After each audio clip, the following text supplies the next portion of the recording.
গল্প দুঃখের শেষে সুখ। ছোট্ট গ্রাম কাঁঠালপুরে থাকতো এক গরিব ছেলে, রবি।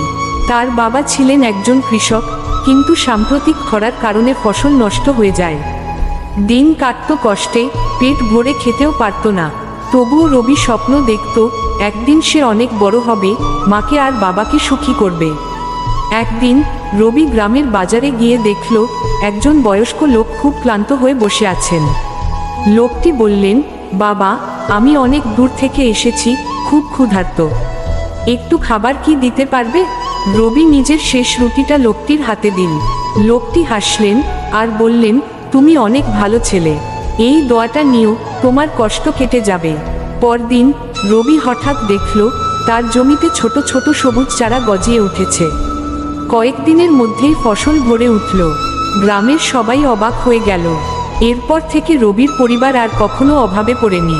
রবি বুঝে গিয়েছিল দুঃখের পরেই সুখ আসে, শুধু ধৈর্য আর ভালো মন থাকতে হয়।